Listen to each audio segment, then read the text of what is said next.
Okay, here we are. Alt.nerd.obsessive.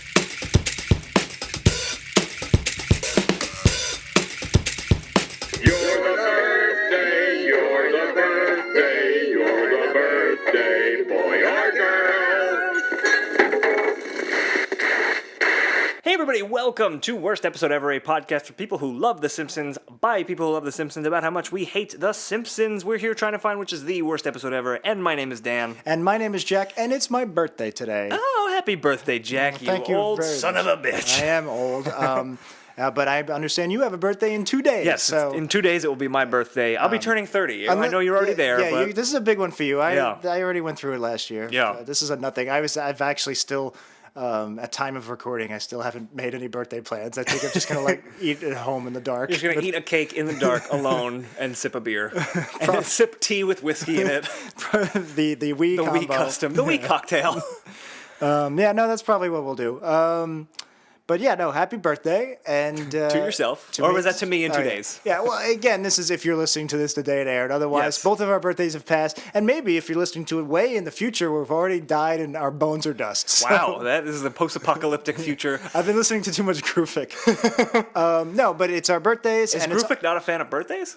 well, he's a very post-existential... But what does he think about birthdays? I thought maybe he would come in and say something, but I guess I've read the situation wrong, Jack.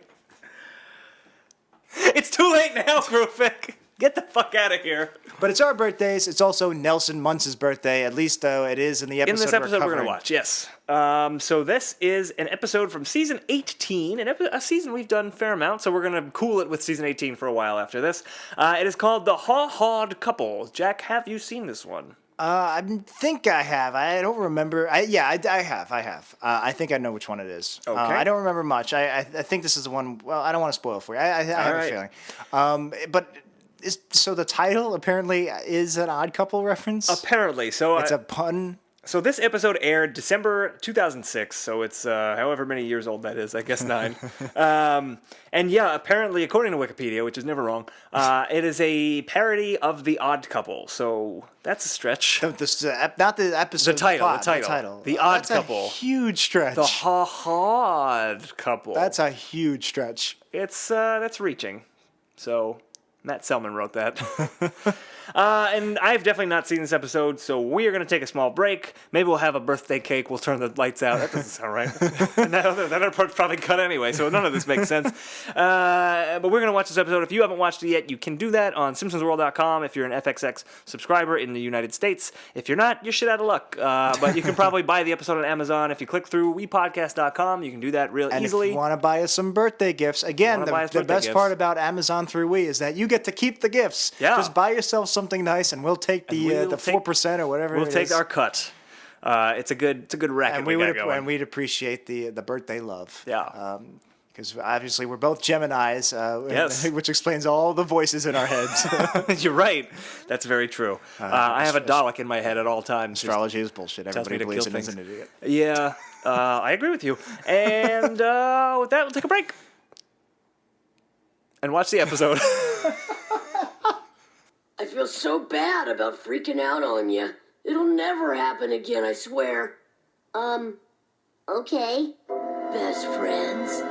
Forever. No! I can't do it! You're a nut bar, a whack job, a kookadooka. Please, just leave me alone. Best not to get involved. Agreed. So that was the Haw-Hawed Couple. Yes. Kind of a birthday present for the both of us. A bit. It was not terrible. Not terrible, and we'll take it. We'll take it. That's actually, I think, since I turned 19, 20, and now whenever I get a birthday present that's not terrible, it's usually It's always a win. It's just like, Yeah. oh, great. Oh, it's not. That's good stuff. It's not just a check for my rent. Thank you. Although free rent for a month, that's a pretty good gift. Towards the rent. Oh, I see. That's what I implied. Yeah, it was not terrible. I would venture to say that this was maybe the best, or one of the best, definitely one of the best, maybe the best Homer plot. He had the B plot.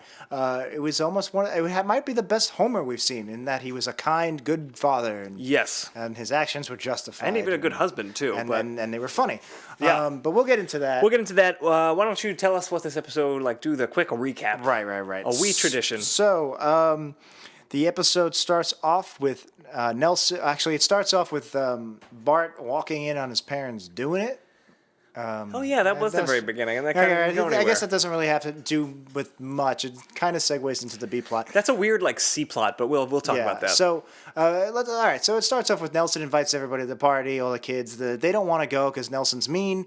So they all conspire to not go to Nelson's party. But Bart ends up having to go. Marge makes him. He's the only one that goes, and he bonds with Nelson, and they become best friends against Bart's will. But then once he realizes that being best friends with Nelson has perks, he decides to hang out with him anyway. Eventually they have a falling out. Bart doesn't want to, Nelson's too, Protective? Protective is what I was thinking, but that's not the word. What's Too possessive? possessive. Yeah. So I was like, what am I to my girlfriend? What's the word? Oh, yeah, possessive. What am I to my wife? Oh yeah, amazing. It's my birthday, lady. She's not listening to this. No, she does There's not like The zero Simpsons or our podcast. Yeah, no. She's Nice- not nice- a fan. Nice lady, though. Not a fan. So Nelson becomes possessive, and Bart wants out, and then they end up having a falling out, and actually Nelson turns the tables by saying that Bart was just using him, and it kind of just ends. Not the best ending. And then also the B plot is Homer is trying to get some alone time, some snuggle time with Marge, but Lisa wants him to read a story, and this is where they read Angelica. Button might have been her first appearance, the female version of Harry probably. Potter that's in the show. Referencing the book job, which we yeah. watched 6 weeks ago. Right. And it's the big famous Dumbledore death scene from Harry Potter. Spoilers, except in this case it's Dumbledore? in this case it's Greystash. Homer reads ahead and realizes that he's going to die, and he wants to protect Lisa from that and rewrites the ending so to spare her from the death of a beloved character. They're, a sweet moment in its way. Yep.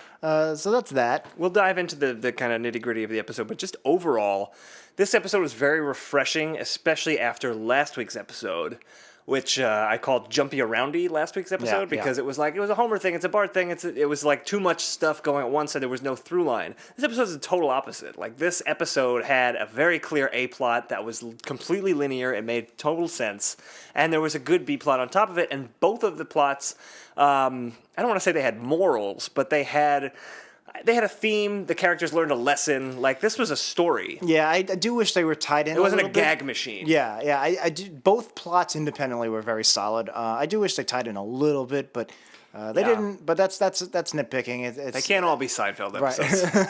But just the fact that they individually were strong was just a great thing. Yeah, it was definitely refreshing. I was happy to see it now that I'm an old man with one foot in the grave. Do you want to do what we did a couple weeks ago and just and do the B plot, get the B plot out of the way? Yeah, let's do that. We'll just talk the Homer plot. Okay, now. so like I said, I really think this was one of the best Homer plots we've covered on the show in 35 episodes. Yeah. Because our biggest problems with Homer, there's been plenty of episodes where he's just bland, and then there's been episodes where he's just really stupid, jerk-ass and then there's Homer. been episodes where he's a total jerk ass, just really just out of character, and those were some of the worst episodes for us. Yeah. And this was the opposite. He was a really good dad, and there's a lot going on here.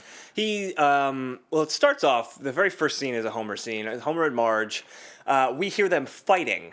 And the kids are like, oh, what are mom and dad fighting about? And they put their ear to the door, and they're listening, and it's a videotape. It's an audio tape that Homer and Marge had recorded. I believe it's called a cassette tape. Right? Well, the audio tape is also appropriate. The audio tape. So there was an audio tape of Homer and Marge fighting, and it was a ruse.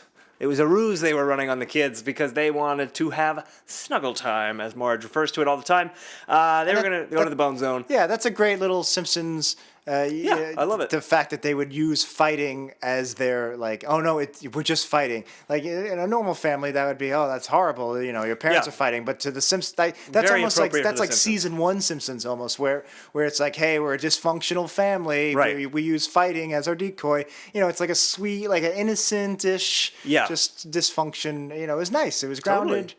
but it was also Made silly. sense to the characters. Right. But Yeah. it was just the side of silly. It was nice. It was refreshing. It was good stuff. One thing that was kind of weird was they're talking in bed before they enter the act of lovemaking, and they're like, "Thank God we made that tape. Now let's pray." And they like prayed, and they were like, "Thanks God, because we're about to get it on." And they like, "Go lovemaking," and they high five. Yeah, What was that? I didn't like that. That didn't need to be there at all. that was the unnecessary. praying was strange. Just I've I've had sex a few times. You have? Yeah, I We know. exclusive, folks.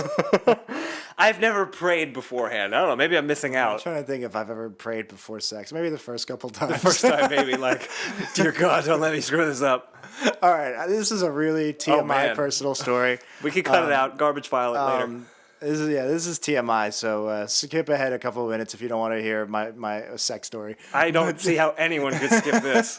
But one of the very first times, like just days after I lost my virginity, when it was New Year's Eve, and I was making love to my girlfriend. Nice. And it was during. What was she wearing? And Tell it was, us. and it was like during the ball drop, or it was around that time. Yup. And I I remember bet the balls were dropping. Well, I just remember thinking like I wanted it to start before midnight and finish after midnight so that I could say, remember, I'm a teenager now. Right, you had sex through the year. Yeah, like I had sex a whole year. You know, Yeah, something right, stupid. right. But I remember this was actually a thought in my head, and I remember after I was done, I might have said it out loud by accident, but it was in my head. I was just like, oh yeah. I was so proud of myself. Well done. Yeah. Congratulations on your mid-year coitus. I have some really funny graphic details about that, like funny stuff, but that is just too graphic for All this right, podcast. That's We After Dark. I will listen to it off air then. Interestingly, that kind of became a weird plot that got dropped halfway through the episode of Homer and Marge like trying to find time to have sex. It turns into like a caterpillar turns into a Yeah. butterfly. It turns into the Angelica button plot. It was kind of weird because then there's a scene where Homer has to tuck Lisa into bed and Marge is kind of waiting for him and she's like seductively like, "Come on in, Homer." Yeah, the lighting is and very the well lighting was- directed. well, this episode overall was very well directed. But we'll Yeah. talk about the individual moments as they come up. This particular one was Marge was kind of like backlit. She's the in the bedroom doorway. was very dim, Yeah. but like in an alluring kind of way. Right. She's wearing her bathrobe and she slides the corner slides down it off and she shows shows her some bra. lingerie. It was It was not. it was not over sexualized. It was a sexualized version of Marge. Yeah, it but was- in this weird marital couple like way, we were like, "Oh man, I hope Homer takes it even to goes her." for marital sex. Yeah. It was not over sexualizing Marge. It wasn't over sexualizing Marge. There was to a sexuality to but it. it was more sexual and sensual than we usually seen. Usually, like, Yes. she calls sex snuggling, Right. And usually they come up with cuter ways for them to do this kind of stuff. Yeah. This was more overt than I'm really used to. I don't know if I liked it. I'm not gonna have taken away any points for it I because actually liked it a lot. It wasn't I mean, over the top. I was extremely aroused. We didn't see her nipples like we do in Playboy. Yeah. No, it was. But it was. I don't know. It felt like it was a. I don't know. I don't like seeing Marge sexual. I mean, I'm not gonna take But any points away from it. it wasn't. It Marge, wasn't over the top. I didn't find it Marge being sexualized as much as I found it a warm display of love between two married people. That's a good point. That's a good point. and I liked that. Yeah. No, it's a good point. And then to make matters even better, I guess, Homer rejects the sex and like goes and stays with Lisa. Yeah. Because the whole thing is Lisa says, "Read me a bedtime story," and Homer does it as Yeah. opposed to being like, "I gotta go to bed. I gotta go play." Before that, Homer goes, all right. Marge is ready for sex. Homer's really excited. Right. And all he has to do is put Lisa to bed. So he like really quick. He tucks her in. He checks the nightlight. And he's like doing like a checklist. Like he's really doing like the expedited. So that just makes her wanting to read a story all the more like, no, Right. we gotta get this over We with. feel the tension that Homer is feeling. Yeah, Like, oh my yeah. God, I want to go bang Marge. Yeah, it was- but I gotta deal with Lisa, and he does. Yeah, It's it was not a very like- well paced, and it Right. makes sense from a character point of view. And he's not being a jerk ass about it. Like he's being a good father. Like he's making sure his daughter is okay before he leaves her. And then, you're 100% right. This is why I think this is one of the best Homer plots. It Yeah, was I such agree. a great moment of self-sacrifice for him to stop and go, okay, I'll read a story, and he's not even mad at her about it. He's he's mad that he's missing out, but he's not He's not taking it out on her like he would do. Even in like sometimes we get a decent Homer but he's still being kind of a jerk about it. Yeah, or taking it out on Lisa, like, but I don't have to do a good job about it, or something like that. Right. Like read her a little quick story, like the princess met the prince and they got married. Right. But he's doing the right thing. He's just not crazy about it. He's just not happy about it because he's missing out. But he's doing the right thing, and he sits and he reads her a book, and it's just really touching. He's being a really good dad. It was good stuff. And before we get into the book and the Angelica Button stuff, that's the end of the plot of the sex stuff. Yeah, they never go back to it. I thought maybe there would be a quick scene of Homer going into the bedroom and Marge is like either asleep or doing something else, and he's like, "Oh, you missed your moment now." But there was none of that. That was the end, and Marge was barely in the episode after that. So yeah, the book that Lisa wants Homer to read to him is Angelica Button, which we have come across. We came across it in the book job episode a couple of weeks back, and it is the Harry Potter analog in the Simpsons world. What did you think about that stuff? I mean, this was when Harry Potter mania was definitely at a fever pitch. Yeah, probably before the last book came out. I guess it says a lot about Harry Potter, of what a cultural milestone. It's weird because we were so immersed in it that it's kind of weird to think that this is going to be around for a very long time, and it's a definitive cultural thing and not a fad. Because whenever you're in the middle of something, you never know. It could just be a fad. Yeah. So it's almost a little surprising, especially for me, who Harry Potter became big. I missed the boat. It became big after I was already in college. I mean, there were kids in my college definitely reading it, but I was just not into it. I wasn't into the movies until I've read all of them. Last few years. I actually really like all the movies now. I've watched them all. I'm a big fan of the movies. I still haven't read the books. I just don't have the time. I would like to someday, but You got to finish that Cornelius Vanderbilt I got to finish Cornelius Vanderbilt. I've made no progress since the last episode. Good job, Jack. But Happy birthday. Yeah, I don't have time to read 2,000, 3,000, 4,000 pages of stuff when I already get the gist from the movies. One day. Yeah. But I have nothing against. I'm not a hater. I have nothing against it. You know who is a hater? Bill Hader. But no, but it's. I didn't appreciate that pity laugh for my terrible, terrible joke. My point is that this could have very well felt very dated because it's specifically about Half-Blood Prince when Dumbledore dies. And that's really what they're parodying. And it could have really felt like a dated specific reference, but even 10 years later, it really doesn't. 8 years later, I mean, Harry Potter's around. Yeah, it will be around. It just didn't feel dated at all. It was fine. I have nothing against. I would prefer the show do real things like Star Wars instead of Cosmic Wars. Yeah. In the case of Angelica Button, I don't mind that it's not Harry Potter. No, I don't either. They get a little. You do get something out of it by playing up how two-dimensional the basics of Harry Potter are and stories like that by having in this, they just make it a little bit more extreme. So like instead of Severus Snape, which is a very evil-sounding name, they literally have a literal snake whose name part is of the like Merlinical Council, Dr. Evilton or whatever. Yeah. So it's nice that they get you get something out of that. What I think is best is that it's a girl character instead of a boy character. Right. And because Lisa's the one that's very attached to it, it just tightens that bond between her and the books that much stronger. It does, and it also, because it's not Harry Potter and it's this kind of more generic thing, Homer, when he's visualizing, and that's what we see in the story, he can visualize himself as the Dumbledore character and Lisa as the Angelica Buttons character, and it's kind of the not so much crisis that Homer's going through, but the conflict that's happening, he can visualize that in the Angelica Buttons world, which is what we do see. It's great for the animation. It's great for the direction to see Lisa and Homer playing these parts. It's almost like you're sneaking in a little Halloween segment or a Bible story. A little bit, yeah. So you get that out of it. It just makes us relate. Like, who cares about a story within a story when there's no stakes? Right, but there are stakes because it's not just a story. It's also Homer is playing out this situation where what ultimately happens is Lisa falls asleep, but Homer is hooked in the book and he wants to finish it without her. Right. Well, we're getting a little, but it's even just by having Lisa and Homer's just having their faces makes you that much more invested in these characters you otherwise really don't care about. Either gonna die, not gonna die. So just that simple move of making Homer Dumbledore or Greystash and Lisa Angelica Button. Yeah. It was just a smart move. It looks nice. It was just really well done. Yeah, it was. And again, we mentioned that we covered the book job a few weeks ago with Josh Kerp. Yep.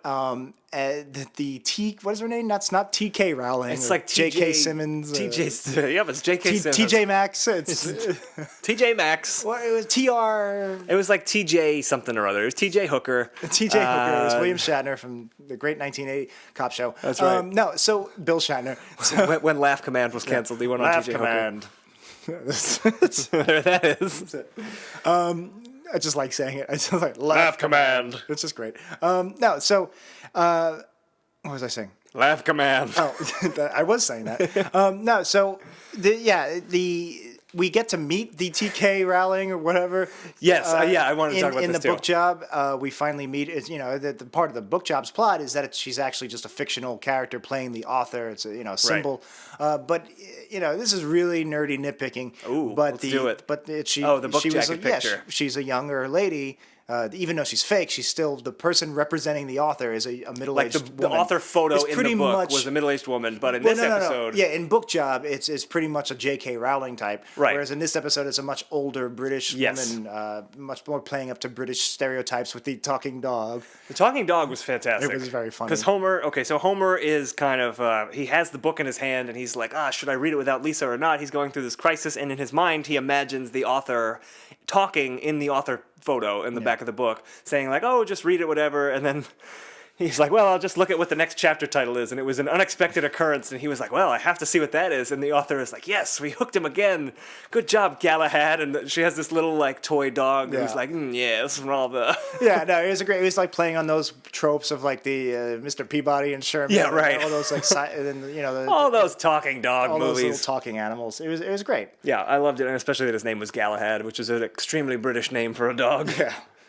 It's actually a great name. Yeah, totally. There's not that much else I want to talk about this. We kind of mentioned it, but the visuals of all of the Angelica Buttons scenes that take place kind of in the Angelica Buttons universe, we get some in the second act, we get more in the third act, because what happens is we see the actual ending, which is where the Dumbledore stand-in, what was his name? It was like Greystash? Greystash. Whose Homer is kind of embodying.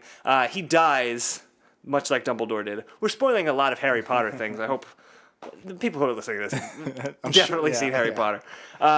We see him die, and it's kind of a sad ending, and Homer kind of struggles with whether he should say the real ending to Lisa. He ultimately doesn't. He makes up his own ending, so we also get to see that animated, and especially that one, Homer's ending, where like Greystash fights back with like his mustache turns into arms and beats the crap out of the guy. Basically, Homer, it really, again, it's just such a well done Homer plot because everything seems believable to come from the character. Yeah. So let alone besides the fact that Homer wanting to rewrite the story for Lisa is just it's like a small thing. He's not like blowing up Springfield or something. It's just a very small way of him to be a good dad. But yeah, how would Homer rewrite Harry Potter coming from Homer's brain? Yeah. You have Popeye in there. You have James Bond. It ends with like a James Bond music. He throws him into a dragon who has a prison in his chest, which I thought was great. You also have poor writing skills, like Lisa, Angelica Button's like, I got out of the hourglass somehow. Yeah, so like great stuff. All of it is just like weird, absurdist. It's fun to see. It's fun animation. The mustaches, the muscles, like you said. All of it worked for me. But it's all believable. It's all, I could see Homer. This is how Homer would do it. It looks good. It's funny. It makes sense to the character. A lot of the things we complain about on the show are jokes and lines and other situations where the writers just thought it was funny and they wanted to get them in there and they didn't belong and they weren't coming from anywhere. And this is the exact opposite of that. These are great silly gags, great heartfelt moments, and they're all coming from a believable, grounded place, and they're all tied into each other in a way. Everything just fits like a jigsaw puzzle. Yep, definitely. Yeah, so the visuals in the Angelica Buttons stuff was good, but also right after the fantasy aspect, where Homer has told Lisa his own made-up happy ending, there's this really great thing that they did as far as direction and visuals go, where Homer hugs Lisa and the camera like swoops over his shoulder and like reverses, so you see the hug from Lisa's perspective. Do you remember this? Yeah. It was very artfully done. And this was an episode that had a lot of very well animated, like more showy, I guess, than normal. We should look up who the director is. The director was Chris Clements. Has he done any? What episodes has he done? He directed Bart's New Friend, actually. Oh, so we like the direction in that. Yeah. So there you go. Those are the only other ones we've seen. But Maybe there's something to be said about having strong individuals behind the camera. yeah, I think so.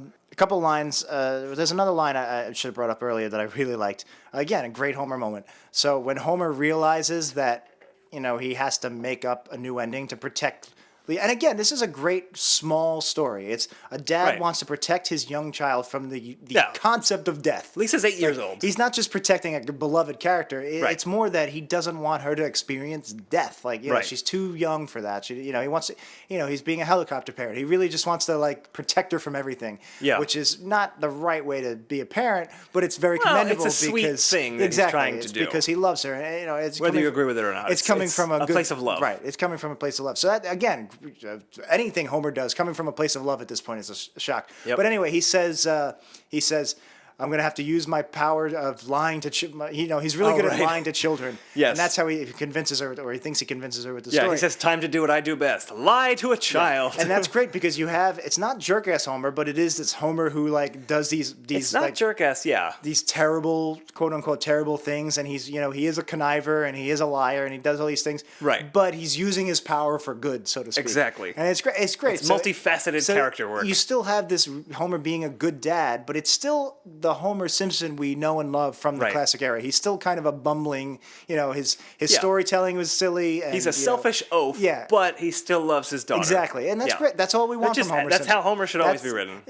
Unless it's season 1 Homer, who is even more grounded. Season 1 Homer? He always took them out for frosted chocolate butts. They liked butts a lot. That's right, Daddy-O.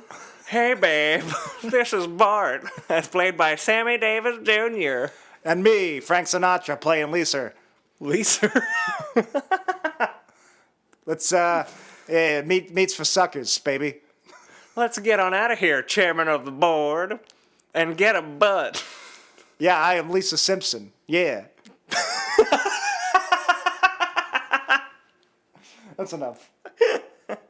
The last thing I just want to say was the button scene in the credits, which is Homer is basically crying at Moe's over the death of Gray Stash, and he says no man should outlive his fictional wizard, and it was just nothing. Yeah, it's a shame because, like I said, we were really hyped up on this arc, this B plot. We thought it was really strong. This was a pretty weak way to end it. Kind of ended with a whimper instead of a bang. Why do you need this? It played during the credits, which meant the episode's over. Yeah, and this was just like bonus stuff. Yeah, I'm wondering. It was totally unnecessary. Do you think that it was originally a scripted episode? It was scripted to be somewhere in the second or third to last scene in the actual episode proper, and then they cut it, and then they figured, why don't we just put it over the credits?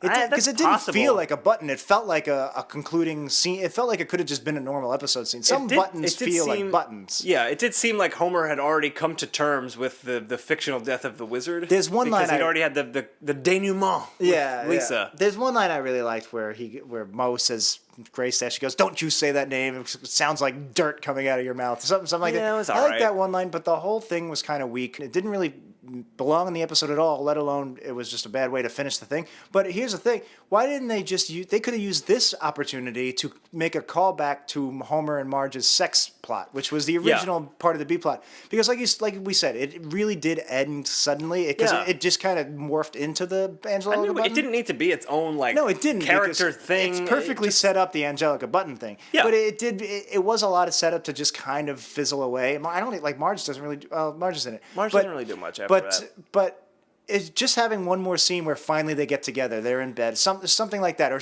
Marge is like, "I'm so proud of you for Homer and then could have been close rewarded. the door at the end of the episode. Yeah, Homer could have been rewarded for being a good dad. Or Homer's reading or Homer's like, I couldn't wait. He's like, can't wait to get into bed with Marge. He's like, I've been waiting all week for this. And he gets in and you find out he's actually just wants to read the book to her. Right. Something like that. Yeah. That would have been sweet, Jack. I like that ending. That's how I deal with my girlfriend. There you go. We don't need sex. I'm just gonna read a book, read children's stories to you.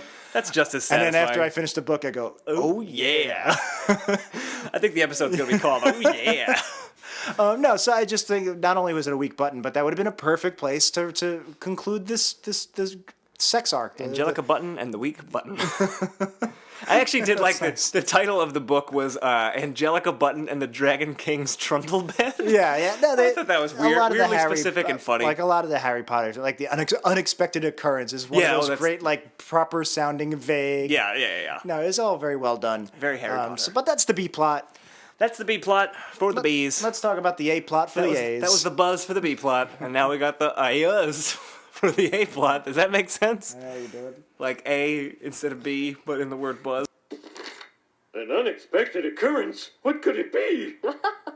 We hooked him, Galahad. Yes, quite. So we're gonna wind back to the beginning. So Bart and Lisa walk in on it. That's us rewinding. That's Hey everybody, welcome to worst episode ever. Let's fast forward a little bit more. And cut all this. When is now?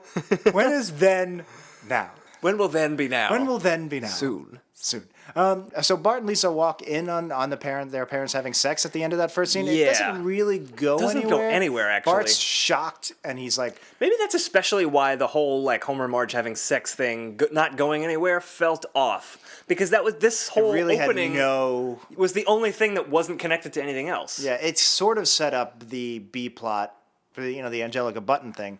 But it seemed like it was setting up the A plot, but it really didn't. But you didn't need to see Marge and Homer like trying to have sex the first time in order to like. Yeah, no, I think you do because it just makes it that much more. When Homer really is just like, oh, it's been weeks, like I guess, but on the Bart plot, it them had no walking effect. in and them walking in. I don't know. So anyway, Well, it didn't have no effect. It had a not great Milhouse line. yeah. So that's what I want to talk about. So Yeah. Bart's like shaking. He's like so traumatized, which goes away immediately. That's why I didn't like it. So he can't get his milk duds. His hands are shaking. Again, I didn't like it because it didn't go anywhere. He just Right. disappeared. He's fine the very next. The very scene. next like moment. But Milhouse is like, hey, you should be happy you walked in on both your parents. Right, it's much better than walking in on one of them. Now, if it could have been Luann fingering herself, but I have a feeling he's referencing That's Kurt. deeply disturbing. But she does have that jacuzzi suit. I'm just saying. But no, I'm assuming he's talking about his pathetic divorced dad, Kirk, Yes. probably Having masturbating in his race car bed, Having a wank. having a wank. So that I In don't. the race car bed makes it so much sadder. Oh my god, I didn't Well, even I think think of that. that's why they made the joke is because Kirk is so pathetic. Well, yeah. But I mean, the visual. Now I have a visual of him in a race car bed, like you don't have to picture it. Well, now I'm picturing it, and it's just not. But anyway, It's what not did you doing think it of for that? me. What did you think of that? I did not like it. I thought that was a It was little too much. You don't little want, blue for Simpsons. Yeah, that's the perfect way to say it. You don't want too many jerk off jokes in your Simpsons. At least they didn't say. At least you didn't catch my mom fingering in her jacuzzi suit. That would have raised a couple of red flags. Actually, that might have been funnier. Just the weird specificity. Are you listening, Simpsons writers? Classic. We rewrite the joke. fingering in her jacuzzi suit? Good God, what is this show becoming? I missed when all those just wacky characters We're trying to would make come out. we saw that 50 Shades of Grey money, and we're trying to get there. Capture that audience of middle-aged moms. Luann was wearing her jacuzzi suit and furiously fingering herself with old Dracula fingers in the corner. Do you like your jacuzzi suit? Do you want 2 fingers, 3 fingers, a fist? That's Count Dracula. That's not even Count Dracula. That's just the wrong. Count, isn't it? Is that the Sesame Street character, the Count, No, it was- fingering Luann Van Houten? For copyright. For copyright reasons, it was old was Dracula not- fingers yes, fingering Luann. Of course. What the fuck? Kirk So- Van Houten was furiously masturbating on his race car bed Vroom, vroom, he said. But as he crossed the finish line. I'm pretty sure, I haven't read it, but I'm Yeah. pretty sure 50 Shades of Grey isn't like that. I'm pretty sure it's very explicit. It would just be like, No, it is, yeah, it'd be Kirk's like- semen came out of his Came all beehole. over. Came out of his beehole.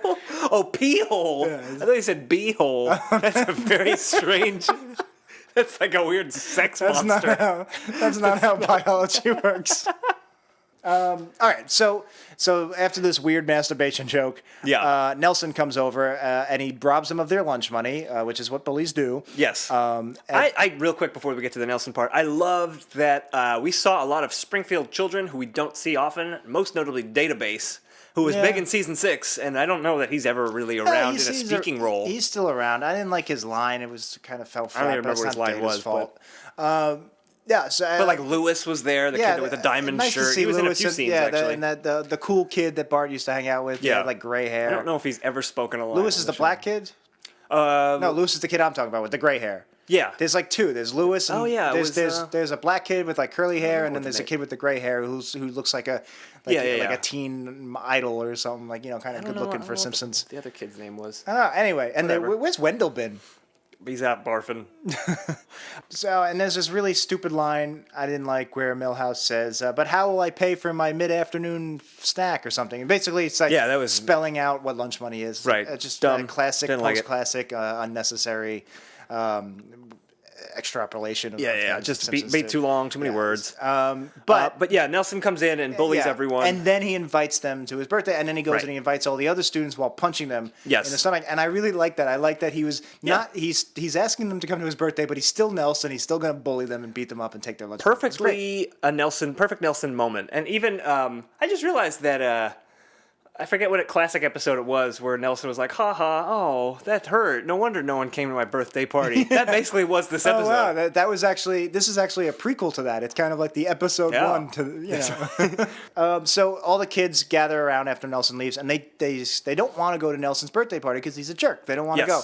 That's where Data had some line, but maybe it was this. Maybe Data said, maybe this is the line I was thinking of. Where they said, "There's no gift." I think this was the line. Oh, it was there was no gift bags. There's no gift bags, and everybody like freaks out. Like, how do you not have gift bags? That was really stupid. I don't like that. I like it because you liked it? It was almost like it was a societal faux pas. It was like they were, and like the fact that all the kids would take it serious. Like, obviously, if there was no gift bag at a birthday party when I was a kid, I would be disappointed. But I wouldn't even know to even raise that as you don't know. You're not old enough to even know what social etiquette is. Right. So I don't know. I kind of like that, like adult etiquette applied to a birthday party. Yeah, I like the idea, but I don't like it. Then there's a line that I remember from this episode famously where they all agreed not to go to the party together as a group, and Martin says, that famous metaphor, like, as one stick you can break in half, we're very weak, but together we form a mighty faggot. Yes. And he bends it and it doesn't break. I remember that line. I remember really liking that line because Martin's delivery is just brilliant. Yes. If you don't know, a faggot is a bundle of sticks. Right. And I really remember that line. That is the formal name of a bundle of sticks. They even pop it up on the screen, like the actual definition. That's what I want to say. Is I remember that line, and I remember liking that line. And as it was starting to be set up, I was like, "Oh, I know what's coming." I remembered that line. Right. But I didn't remember that part? I didn't remember the words appearing, the dictionary definition in the dictionary font. Yeah. And I didn't like that. It's like I get. See, I actually did like that. See, I get that there a lot of people probably wouldn't know what a faggot Definitely is, not. but you could figure it out from context that it's like from the way Martin acts it out. They're not just gonna make some random gay joke for like that. If that's a gay joke, it makes no sense. If faggot isn't a bundle of sticks. Well, I guess the joke is more like, hey, this really offensive term also has this old timey-ish innocuous. Yeah, and that's why innocuous. And that's why I like that if they just said it and move on, like that's one thing. But by throwing the definition on screen, it's just kind of like, see what we did with this word? It means something else. But we're I have a question for you then. Would you have liked it better or worse if Martin says it and then he explains faggot meaning the bundle of sticks, not the I think it would be the exact same. Term? I'd have the exact same reaction. Yeah, interesting. Yeah, I think I would have liked it a little bit more. Maybe because Martin's delivery is always so funny. Right. I feel like they could have done it in a funnier way. I think it may just be. Also, I'm just telling you why you don't like something. Well, you're also breaking. It's not something The Simpsons often does. That's what I was going to say. That's not a style they usually do with like putting something like information up on the screen. Yeah. No, I didn't like it. But you're right. Maybe if Martin just explained it. After, a faggot being a bundle of sticks, right? I probably would have liked it more, or not liked it less. But in reality, it is just a joke, like a workaround to say like a word you shouldn't say. I don't think it is that. I mean, see, by putting the dictionary definition on it and my dumbing down the joke, I think it does become more of that, where it's just like, we're seeing this bad word. I think it lessens that, actually. Because they're just like, see, this word means something else. Like, that's the joke. Whereas otherwise, the way I remembered it is just Martin being too smart for his just own saying good it, and yeah. sounding like an even bigger gay nerd because he's so smart, by using a word most people don't understand. To me, that's a joke. That's why I think Martin's delivery makes it work. Yeah. Because I feel like there's been other jokes like this where Martin says something and it just sounds it just sounds awful because it's like, he's just making himself look and sound worse, like a bigger nerd. Maybe. I don't know. I don't think of any off the top of my head, but I don't know. I But can see why you didn't like it. That's why I think that the joke is Martin is like calling himself the F word by saying faggot as a bundle of sticks. Right. Like, to me, that's funny that Martin, it's his ignorance and it's his too smart for his own good. But by putting the dictionary definition on the word, it basically just becomes, hey, we're saying this bad word, but we're allowed to say it because it means this too. Yeah. Okay, so then Bart is back at the Simpsons house, at the Casa de Simpsons, if you are one of our Spanish listeners. Casa means house, of course. And Marge basically finds out that Bart not only isn't planning on going to Nelson's birthday, but got everyone to agree not to go. And Marge says, like, that's horrible. How could you do that? You were going to go, and Bart really doesn't want to go, and he's like, what are you going to do about it? And there's a beat for a second where nothing happens, and Marge is just, like, staring at him, and then she just hits him over the head with a wooden spoon. What did you think of that? I loved it. I loved it. I also loved it. Again, it was all in the execution, all in the direction, the pacing. Like you said, they wait a beat. That beat made it so much and better. And then you think she's going to say something. Right. So you have the surprise. Again, big part of humor is, unexpected. Yep. And then the sound effect of, like, the wood clunking on the top of it. Bart has a flat head. Yeah. It all just worked. It all just came together like gangbusters. Yeah, it was really great. It was a very funny moment. That entire scene, because then what follows immediately is he's like, well, nobody else is going to go. Right. And she says, well, if no one else is If no one else jumped off the Empire State Building, would you also not jump?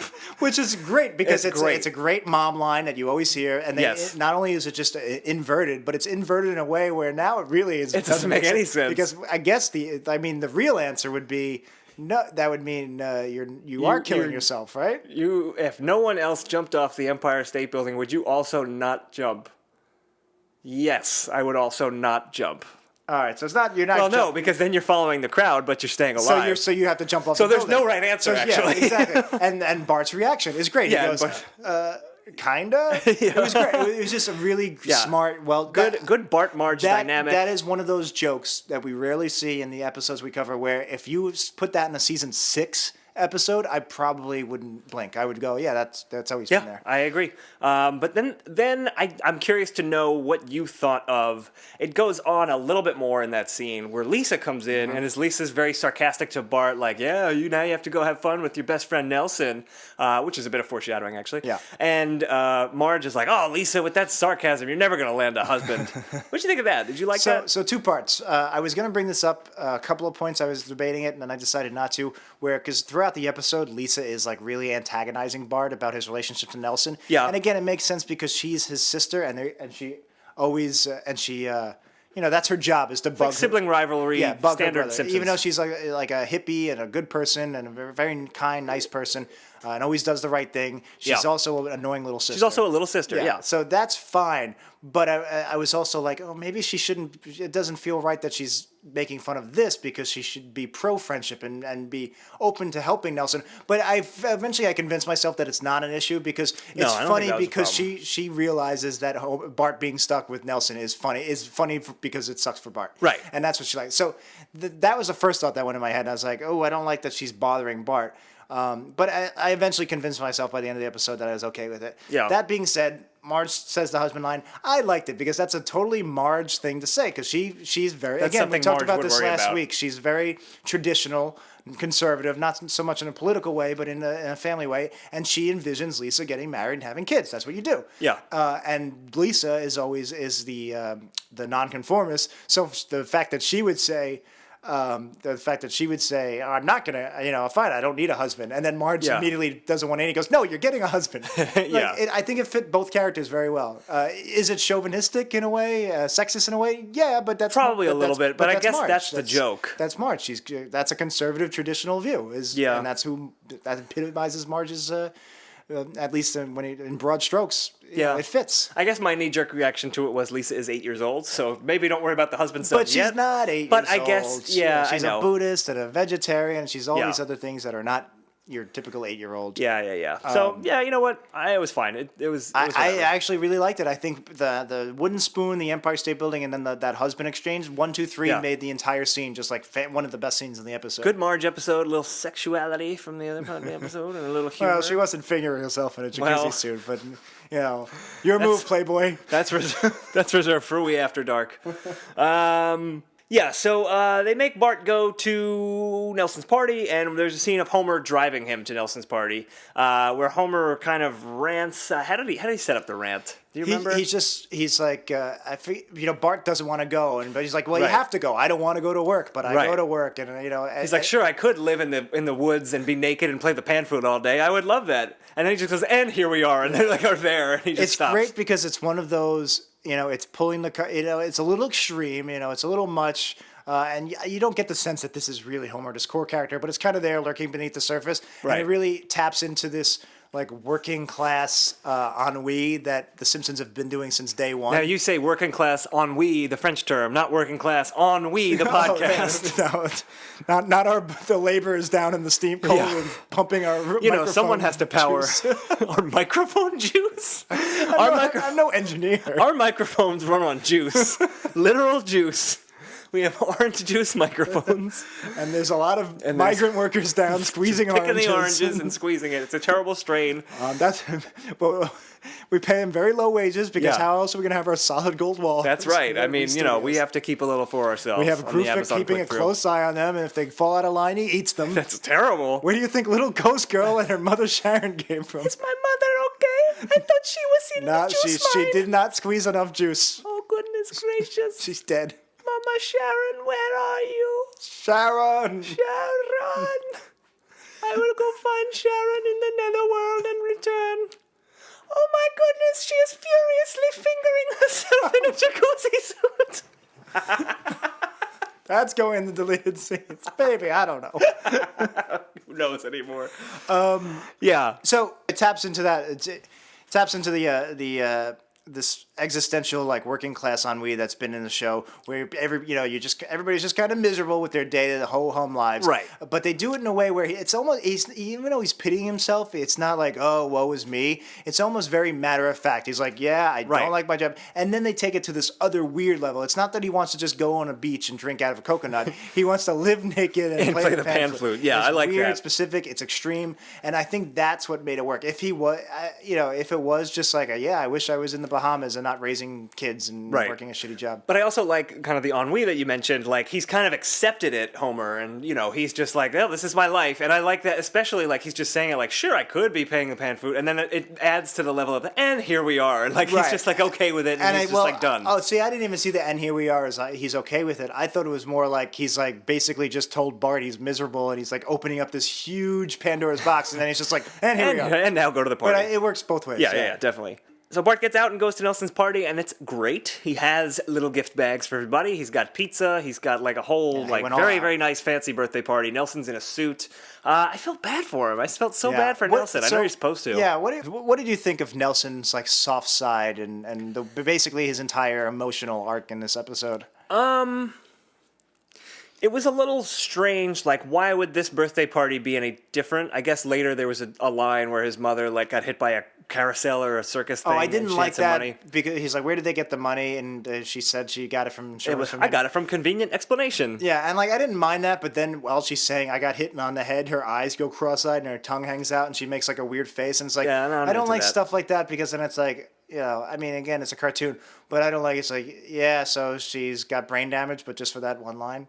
Yeah, it's not so much the insurance I didn't mind. It's the insurance scam. It's just I don't know the temporary brain damage. Yeah. Whatever. Not a great source of humor. But it was very much like, why now? Like, why did Nelson think things would be different? Why would he make the party so much better, but still, even like, think beat about people that. up?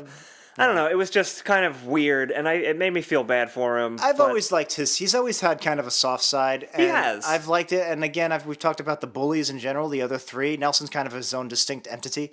But of all the four, I really like that he's the soft one with a heart. Yeah. Jimbo Well, he's doesn't younger. necessarily have a heart, but he's like to be pampered. You know, he likes to watch soaps and take tubs. Yep. I like those specific characteristics, and Nelson's got this weird pathos where it's specific. And that's when I say I don't like the way they treat the bullies in the post-classic episodes. It's because they're not specific. They're all kind of just, they're deeper They're bullies, than just but they've got other sides too. But none of them have a consistent side. Right. Whereas, so Jimbo, there's some stuff there. Nelson, and so with Nelson, he does have this pathos. So I generally, when I talk about how I don't like the bullies, it doesn't really apply for Nelson. I like it with Nelson. Nelson, looks is in nice the same. cleaned up. He does look nice cleaned up. Nelson's in the same grade as Bart, so you get this kind of feeling that Jimbo and the others bullies pick on those who are younger and weaker than them. But Nelson, they're his contemporaries, and there's this undercurrent, like a sad undercurrent, like he wants to get along, but he doesn't know how, so he lashes out. He's more of a bully. team member than they are. Like he goes to Shelbyville. Right, he's a flexible friend for Yeah. Bart. Like sometimes he's there and it makes sense, and sometimes he's the adversary, and that also makes sense. I think they've flirted too. He could be what Bart is if Bart didn't have loving parents. It's, when Homer's not a jerk ass, Bart, Nelson is a good kid. He just comes from really shitty circumstances. I think that's accurate. So nobody else comes to his party. What happened to his goons from season 1? You mean you from our logo? Yeah, the guy that the kid. There's two. He had two goons. One looked exactly like my scratchy-eyed version on our logo. Whatever happened to them? They didn't make it out of season 1. Do you think they don't? There's no room for them in Springfield. I think they just didn't need them. For him having lackey, he doesn't need lackeys. He doesn't need lackeys. He's better when he's on his own, and when he needs to interact with people, it should be Bart. It should be Millhouse. The established characters. If you didn't have the three bullies, maybe there would be room for them. I don't know. They don't have to be around forever. But it's weird when they completely just excise characters. I think they went back to their home planet. Actually, I would say they had more of a place and a characterization than Lewis or the other kid. Yeah. Well, that's just like bodies to fill out Bart's friend circle, I guess. I mean, in the first season, they were a little bit more prominent. They were Bart's friends. Yeah. They just never got fleshed out like Millhouse or Nelson Which did. is a shame because, you're doing 600 episodes. Season 27. Let's get a Lewis-centric episode out, That's Gene. what I'm saying. Even just make him more of a, you had secondary characters even in season 1 who were just kind of there and eventually slowly evolved into full-fledged secondary characters. Right, that comic book guy was in season 2. He was a nobody. And just over time, we saw more and more of him until he had episodes that were his own. It's own. just weird that they wouldn't do that with characters that have been there since day 1, since the Butts era. Yeah, since the Butts era. Hey, Lewis, when are you going to join my Rat Pack, babe? I can't. I'm so inconsistent. Yo, I'm Lisa. I got a case of the Moanin' Lisa blues. Over here, over there. That's how I always say over here, over there. I don't know.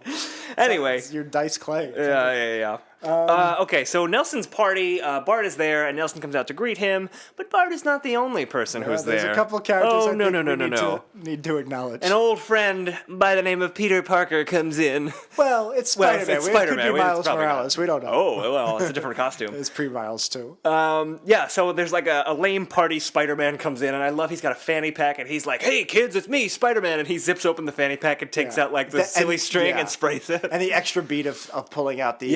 very, very funny. Very sad. Silly string. Yeah, no, it was just a great... One of those great lame childhood. Yeah, and it's Hank Azaria. He comes in with like a bombastic voice, but then he realizes there's only 2 kids there, and it just basically becomes Hank Azaria's normal speaking voice, and he's like, "Should I come back? Should I come back? Should I stay here?" But he doesn't do that. But no, he doesn't do that whole thing. That's us. But I liked it. I loved it actually. I thought it was very, very funny. It was great. And I liked that it was actually Spider-Man and not like arachnid. That's fellow. what I'm saying. Like with Angelica Button, they can kind of get away with it, but with that Cosmic works. Wars, But this, you needed actual Spider-Man. Yeah, I think in most cases, if the joke is weakened when you have to do, your brain has to do that extra step of this is supposed to be this. It just makes sense to make it that, which is why I like they use the milk duds and not milk buttons. Well, but that's for another deleted scene. And so that's by himself. I mean, I don't like. It sucks that he just kind of leaves because he's like, oh, maybe I'll come back later. I only have 10 minutes of material. It would have been funny if he came back later. Well, I was just gonna say but, this is headcanon, but it's just like it would have made Nelson very happy if he performed his 10 minutes right then and there, because nobody else was coming. But he didn't know that.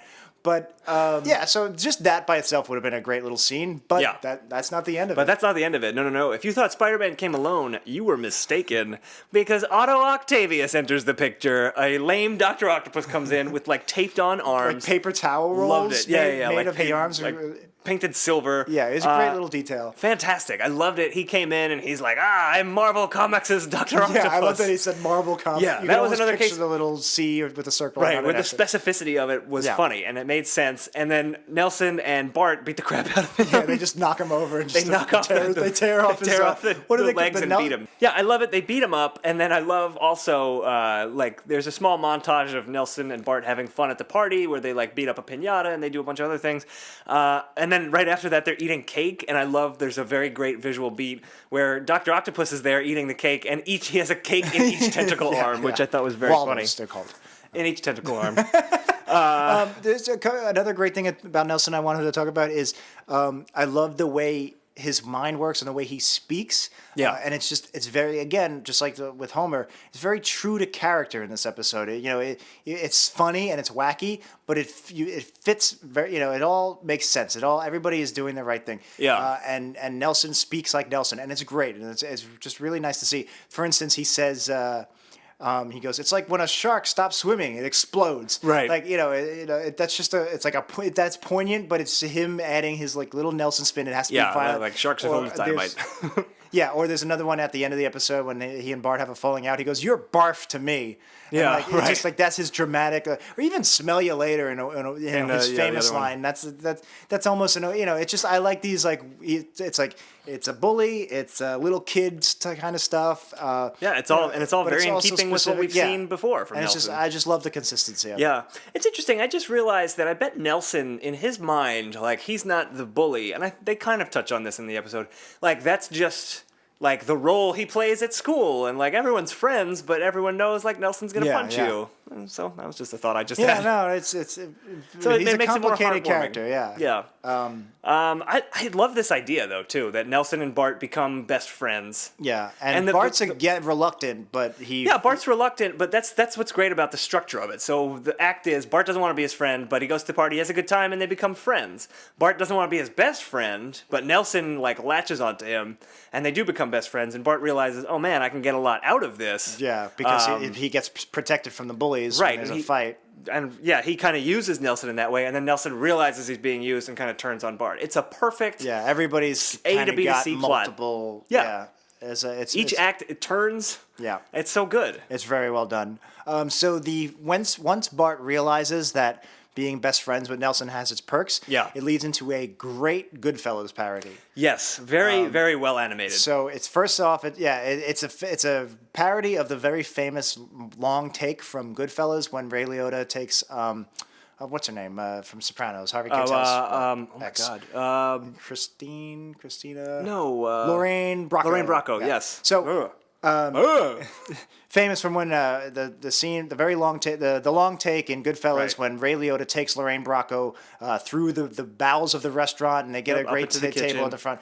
Very famous scene, and it's basically about how she's excited that now that she's dating this mob guy with power, she gets all the perks, and it's pretty much the same sentiment. Special access, so it's not just a random parody, which a lot of the times they do. No. It's a parody that makes sense. And it makes sense. It's specifically the style of the Goodfellas shot. It's very well done. The style's very well done. It's a classic scene that they haven't done before. It's just it's clicking all the checks. It's checking off all the check boxes. And it's great. There's also great little moments that just fit.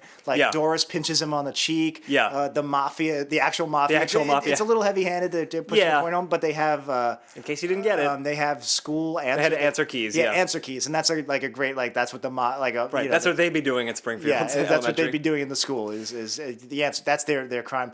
It's just really well. It was just really really well done. We'll get to the end of it in a second. Sure. The one thing I think could have been better is it opens up with Bart narrating a voiceover, which is from Goodfellas. Yep. And Bart says, "Oh, now I realize there's some power to be had by being with Nelson." I just wish it was Ray Liotta's voice. Like, I don't think he's done the show. If they could have gotten Ray Liotta with his To just do that one trademark line. voiceover voice to just do it, I think it would have just made it that much stronger than just Bart doing it. I'm thinking exactly, they did the exact same joke sort of with the Wonder Years parody and way back in season Right, when they had 3. Daniel Stern. Yeah, and or was it season 2, season 3? It was season 2. Wow, so way back, and they do a Wonder Years parody where Daniel Stern does the voiceover Me? as older Bart. Get a job? Were they serious? Bart, stop that! What are you doing? And it's just such a brilliant thing. Yeah. And it just hammers home the Wonder Years parody that much further Mm-hmm. that it's his voice. And because the good, just because you're parodying something doesn't mean you have to use the actor from the original thing. Right. But because Goodfellas and that style, It's so was iconic. so quintessential. Yeah. His voiceover. I just think it would have helped the take a lot. I agree. I don't think it suffered without having Ray Liotta, but if they had gotten him, it would have been a rare good use of a celebrity It would guest. have really been well. It really would have just nailed it home. But it does end strongly. It does. Well, it ends with I don't know. There's the Willie does a ventriloquist show. Do you remember this? Yeah. And he's got like a little Scottish puppet on him, and he says, "Oh, how do you like your school? Close." Yeah. I love It's that. just like a great vaudeville Cheesy joke vaudeville because in the ventriloquism real humor. Goodfellas, they walk up and there's like an old Borscht Belt or Poconos comic up there. comedian. Yeah, so it was just all well done. And I love after that it cuts to a freeze frame of like Bart and Nelson laughing, and it's just both of them have like the very hideous faces. yeah, It's yeah, just just like a really bad. No one can place to see what I freeze just frame. did. But And the freeze frame is how it's just again from Yeah, Goodfellas. and that's how Goodfellas ended. And it just fits Willie. It's like some weird Yeah. absurdist thing. Of course, he would have I know. a ventriloquist act. I love that they're putting on shows at the school lunch. Yeah, you can't think I about love it too it. much. No, You no, can- no, definitely not. But it works because it's just that quick moment. One quick thing that we kind of passed over back when Bart and Nelson become like best friends. I love this random thing where Nelson comes over and he goes, "Bart, I got you a present, a case full of pool cue chalk. Now we can make the tips of anything blue." Yeah, that's like a very Nelson. Very Nelson, like to think that A, this would be fun. Yeah, and like B, it's like, also that's a good gift. and it's just he doesn't get a lot of research. highly specific, yeah. He's poor. A lot of the things he has to use his imagination and have fun with are these Yep. like weird Yeah, like dive bar. You would kinda- never think like a pool cue chalk as a toy. But, like, that's something he probably got from the strip club from his mother. Yeah. It's just no, that was great. So something that wasn't great. One of the worst parts of this episode. Think I know what you're gonna say, Jackie boy, Why- Jackie boy. why don't you just say it? Why don't you Frere Jacques what I'm about to say? No, I can't. You want me to? No. What I assume you're talking about is when I forget the exact setup, but someone refers to someone else as a bully, and Bart is like, "You can't use that word. Only we can Yeah. use that word. What up, my bully?" Yeah, what up, my B word? Oh, it's bully. Yeah. Yeah, they said, "What up, my bully?" And it was a very thinly veiled allegory to the N-word, which Right. I'm not even going to say. No, don't say it. You all know what it is. It's the only word that's the N-word. It's not... Why didn't they put that on dictionary font? Oh, jeez. No, it was just a really bad. Here's It ain't nipple. can't say that either. No, Nipple. I really didn't like this joke. For one thing, it's just not a funny joke. So this has been done. Yeah, no, it's- besides your. I wrote in all caps, "Nope." Yeah, besides like your racist aunt at Thanksgiving saying, "Whoa, so they can say the word but we can't." You know, the thing being that black people can say the N word, but we can't. You know, Right. they can say rap lyrics or to each other. Yeah, it's this thing that we've heard from time. Now, so besides your racist aunt, not you specifically, but besides racist people, Apologies to my or aunt. just people, just like ignorant people, just saying, "Oh, I can't," you know. Blah, blah.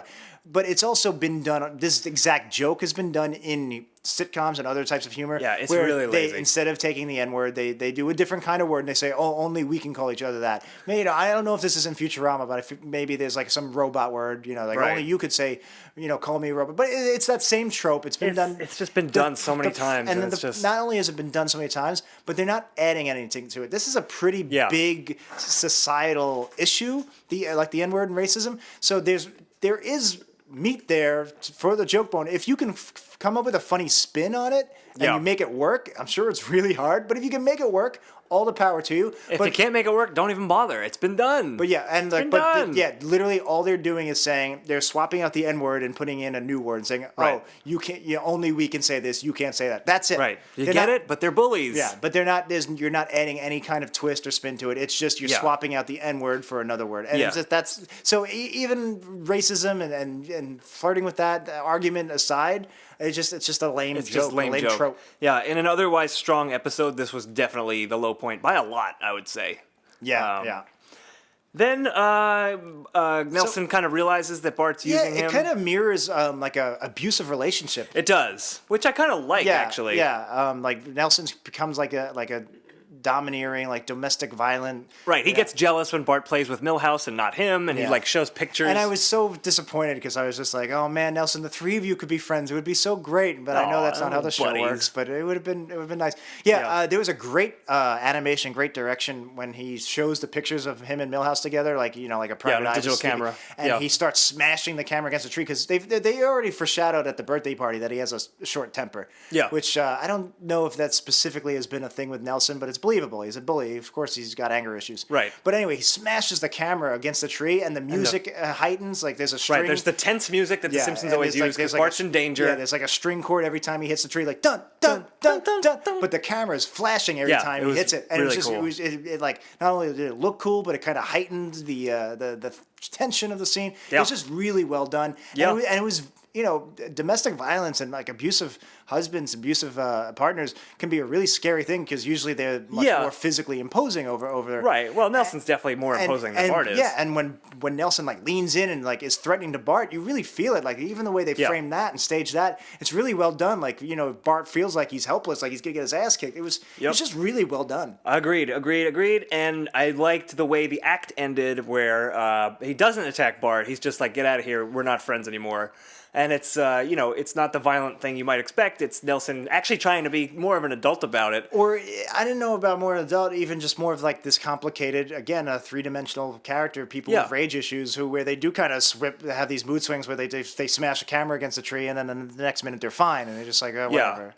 But either way, I liked when he goes back into the house and he's gotta dab the cat's eyes because the cat's eyes are leaking, and Bart's sitting in the yard looking in, and Nelson just like violently shuts the curtains, but there's no curtains. Yeah, that's just like So another it's just sad, like the pathetic. rings go across, but there's no curtain, and He goes, Ma, where's the curtain? She made a dress. yeah, she made a out of it. dress out of it. That was whatever. It was just the visual of Nelson shutting the curtains really It just- aggressively yeah. and just nothing. Yeah, and it was That was rooted, funny. and it's rooted in story. Nelson's poor; he doesn't have curtains. Yeah. It's just all well done. The next scene, Grandpa, Bart's talking to Grandpa. Yes, this was great too. And so either Bart or Grandpa says that some people will tell you that all bullies are cowards on the inside because they have low self-esteem, Right. something like that. And he goes, well, that's not true. Bullies are brave because they're strong. Because they're strong. I love that because it's so Yeah, true. It's like, yeah. look, not for nothing. We were kind of nerds in high school, and Speak for yourself. I was on the bowling team, and you were also on my bowling team.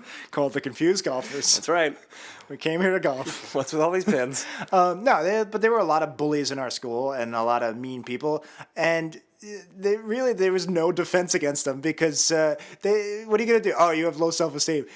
In a real world situation, it's like they're gonna just bully you unless you beat the shit out of it, like unless you can physically fight back. Right, which is why you and I were training every day, and we were whomping asses. You were kick ass and I was hit girls. It's just. Your use of the C word was very gratuitous.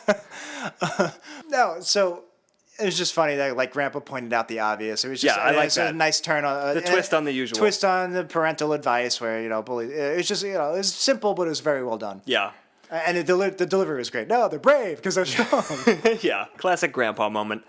Nelson brings Bart into a locker to kind of give him a talk about like, here's how we're going to be from now on or whatever.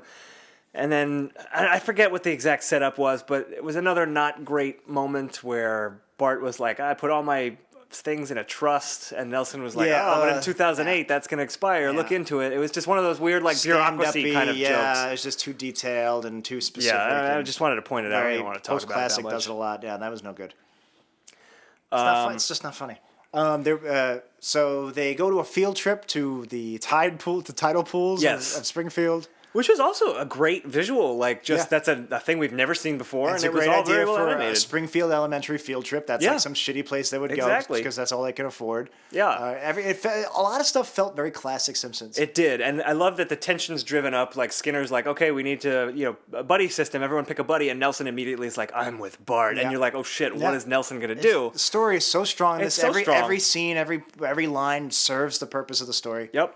And, I had no idea what was going to happen. You had seen this one, maybe you remembered. Yeah. But I love that Nelson kind of takes Bart away from the group. And instead of attacking him or physically assaulting Which him... we think is going to happen. Right, he's just like, he calls him out like, you were a really bad friend. And like, I don't need you, Bart. Like, you're no good for me. And it was a good twist of what you think is going to happen. It was a good twist. I mean, it kind of glosses over the fact that Nelson was also wrong in his jealousy and True. Possessiveness. They were both wrong. Bart shouldn't have been using him the way he was. Well, also, Nelson shouldn't be a bully and punch people all the time. Yeah, I know. But still, instead of them both being wrong, it went from Nelson is wrong to Bart is wrong. Yeah, it just kind of switched over instead of them sharing the Nelson was blame. legitimately happy to be Bart's friend, and Bart then is only he doesn't want to be Nelson's friend, but he liked the way that he felt as Nelson's friend, and like the things he got out of it. So it was good to see Nelson kind of stand up and have some self-respect. Yeah, but he was also a abusive.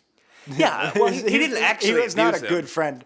Hey, he was threatening him. Look, if you start smashing things around your wife and smashing cameras and getting in her face, that's almost as bad as giving her a slap with a tap with a wooden spoon. I agree with you.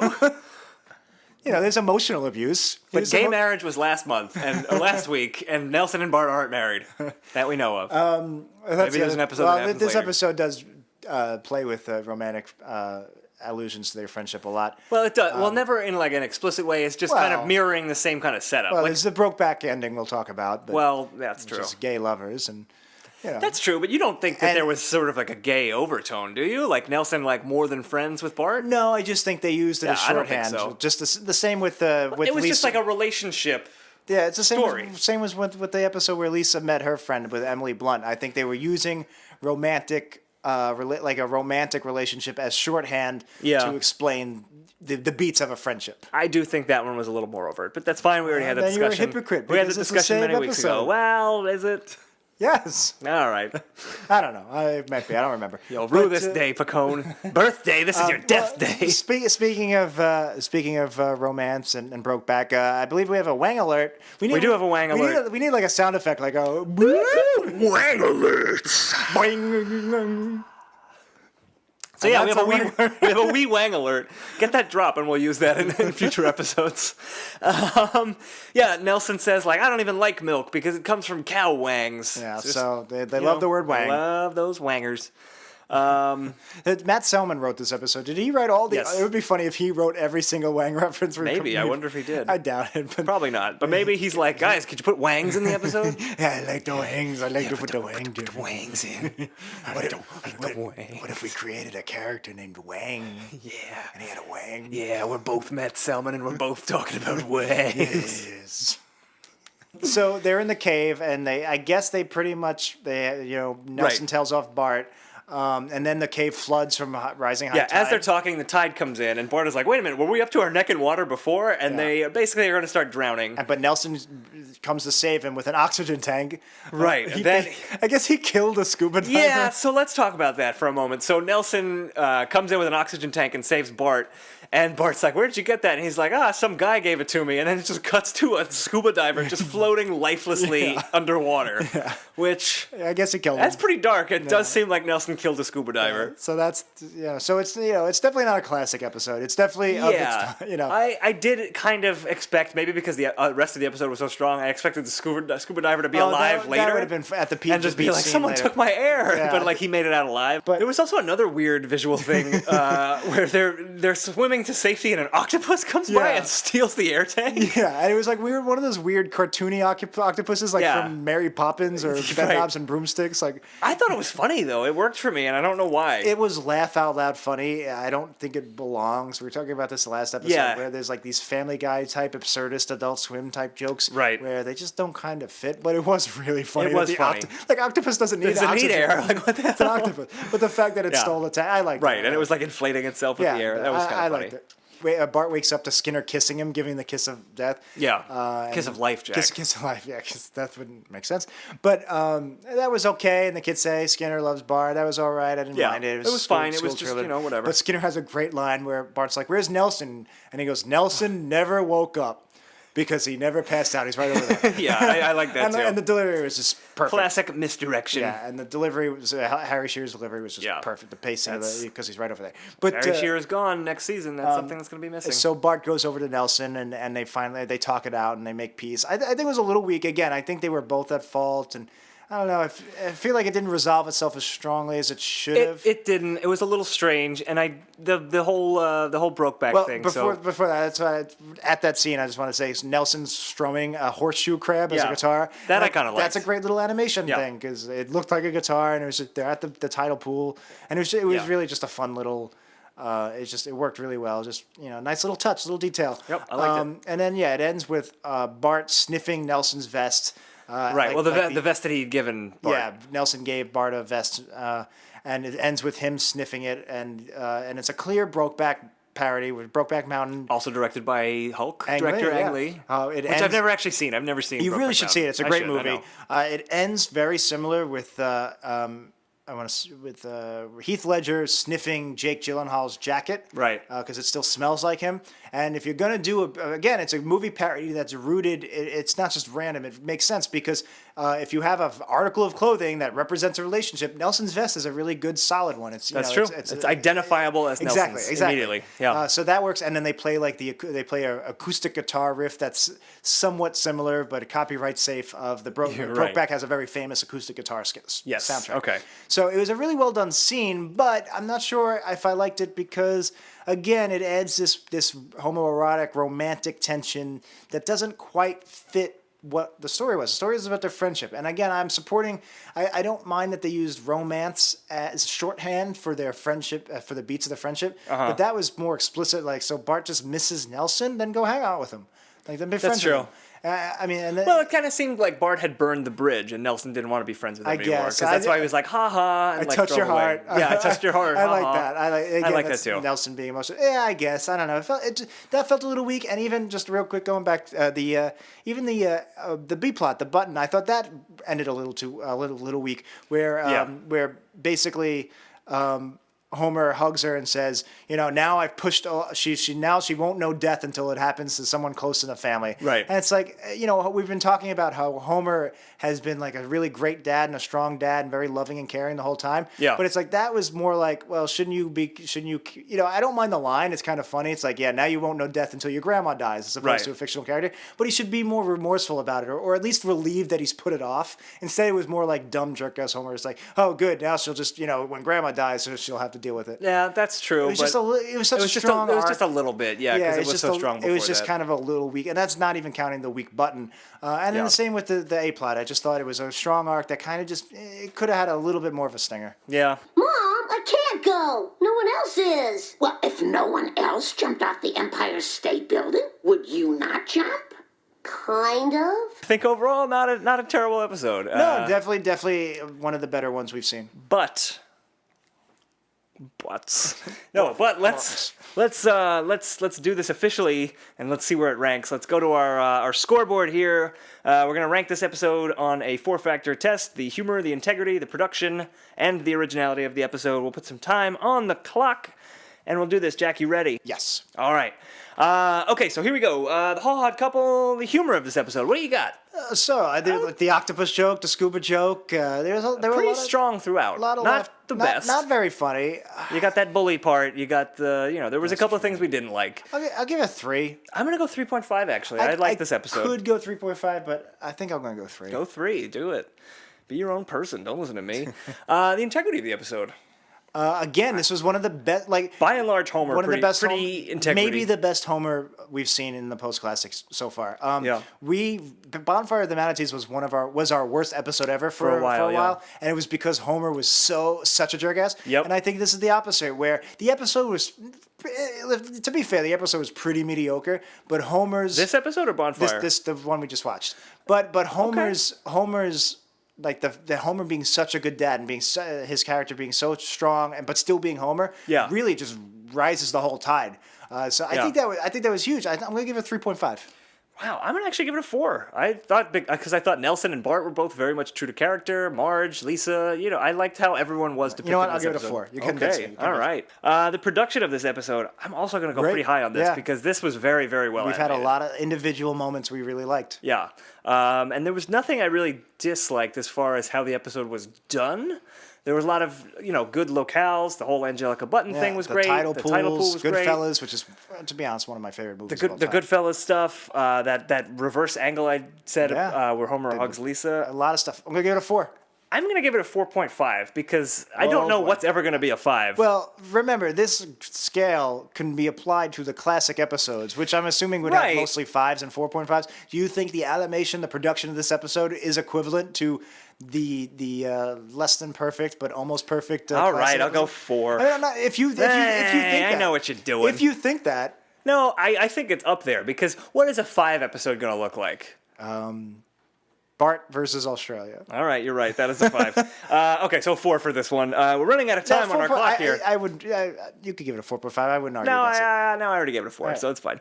And the originality of the episode, last thing, pretty strong. Pretty strong. I think. Pretty solid. I think they miffed the endings on both. I agree, and not the most original things in the world, but 2 solid plots done pretty well. Yeah, they miffed the endings on both. The button was terrible. Missed the endings on both. I'm gonna dock it a little bit because the beginning is The kind A of plot totally goes, unconnected. The It sex doesn't go plot anywhere. goes nowhere. The I'm sex plot. gonna bring it. I'm gonna give it a 3.5. I'm also going to give it a 3.5. Boy, we were really close on our individual rankings. All right, so we have crunched our numbers, and birthday present to both of us.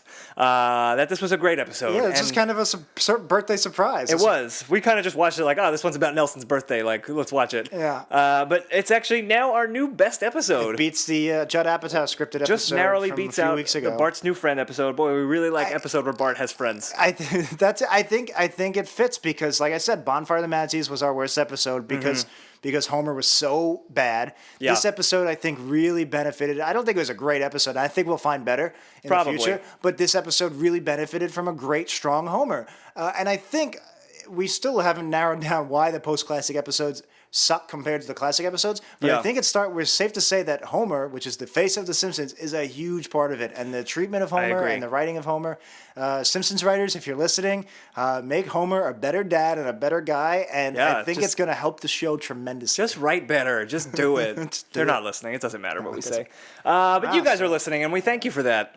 And that's it for this episode of Worst Episode Ever. Happy birthday. Happy birthday to you as well. Thank you for the gift of a least worst episode. There you go. So thanks, everybody. If you enjoyed the episode, you should share the episode with your friends. That would be a great birthday a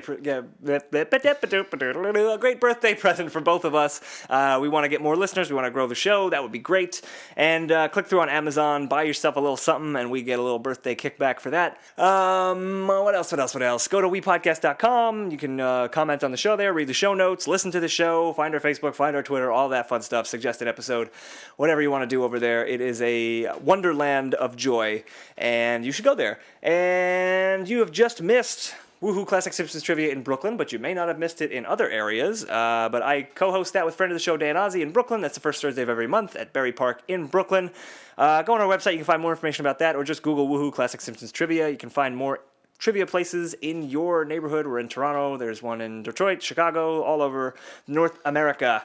And what else we got? What else we close the show with? Oh, if you want to follow me on Twitter, I'm at DanDanSays. I'm at Jackie No Breaks, and check out Use It in a Sentence, my Facebook page that I have never remembered the domain for. I think that's it. Next week, we're coming back with a Father's Day episode, right? That's right. It is. It's going to be Father's Day. It is.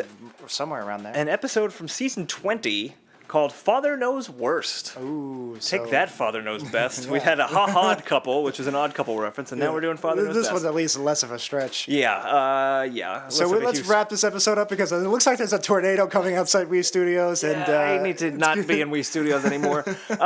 So let's get this one done. One last thing: the cat submissions. Yes, get your cats in here. Now I or- love cats. Now or never. Now or never. Your Cats- Cut All This submissions. Just go to wepodcast.com, click on the Summer of Fans page, and you can submit your That would be a colorless. great birthday present if you, because we've gotten a nice handful. gotten a bunch, but but- we've gotten less than we thought because there's a lot. We know we have a lot of fans on Twitter and Facebook that Yes. are always supporting us. So just turn on your mic real quick. It's cut I'm all sure this. this way you can do it on your smartphone. I'm sure there's some way. And yeah, if just 15 seconds or less, just some kind. You could just say cut all this if you want. Give us your name. Yeah. If you want to do something else, write a story, write a song. That's fine too. You don't have to, but you know, yeah, whatever you want to do. Whatever. As long as you get the cat in there, cut all Get this. the cat. And speaking of which, I have 2 cats. Wait, what is that what you wanted me to say? I'm gonna segue. No, oh, okay. And speaking of which, we have a listener with a cut all this submission who's going to close the show out for us. Jack, who we got today? he goes by the name of Matthew, but he also goes by the name of Cake Boss, and his Twitter handle is @Rasputin2x4. So all right. 3 obviously very related things. Yes, very good. Thank you, Matt Cake Boss Rasputin 2x4. And take it away. Smithers, release the hounds.